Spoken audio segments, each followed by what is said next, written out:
प्यारे भक्तजनों, श्री सत्यनारायण अष्टकम स्तोत्र को श्रवण करने से सत्यनारायण व्रत कथा श्रवण करने का फल प्राप्त होता है। ओम श्री सत्यनारायणाष्टकम्।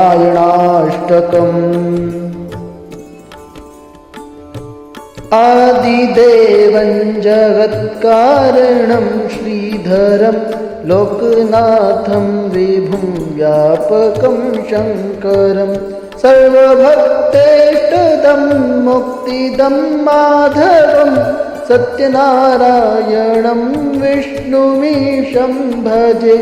सर्वदा लोककल्याणपारायणं देवगोविप्ररक्षार्थसिद्धिविग्रहं दीनहीनात्मभक्ताश्रयं सुन्दरं सत्यनारायणं विष्णुमीशं भजे।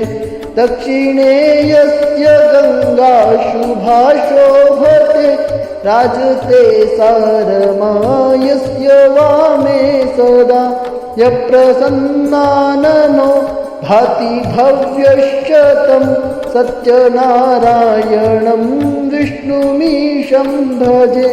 संकटे संगरे जना सर्वदा स्वात्मभिनाशनाय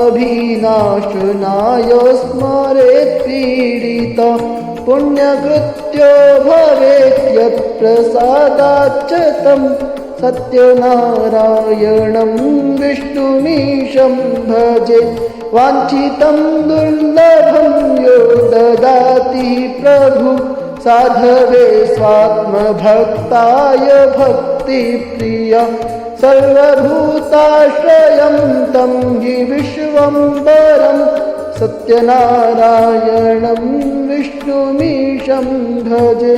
ब्राह्मणः साधु वैश्यश्च तुङ्गध्वजो ये भवन् विश्रुता यस्य भक्त्यामरा लीलया यस्य विश्वन्ततं विभुं सत्यनारायणं विष्णुमीशं भजे।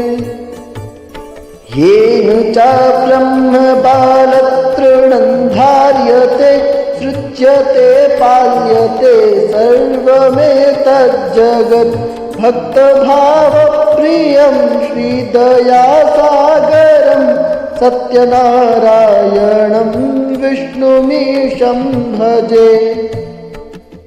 सर्वकामप्रदं सर्वदा सत्प्रियं वन्दितं देववृन्दैर्मुनीन्द्रार्चितं पुत्रपौत्रादि सर्वेष्टदं शाश्वतं सत्यनारायणं विष्णुमीशं भजे।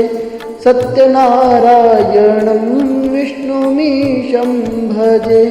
सत्यनारायणं विष्णुमीशं भजे।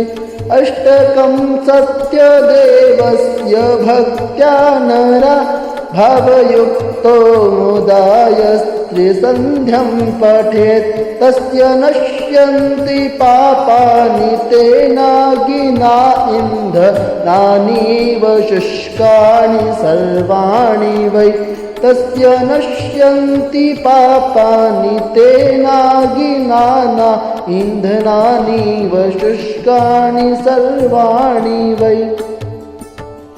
श्री सत्यनारायणाष्टकम् इति।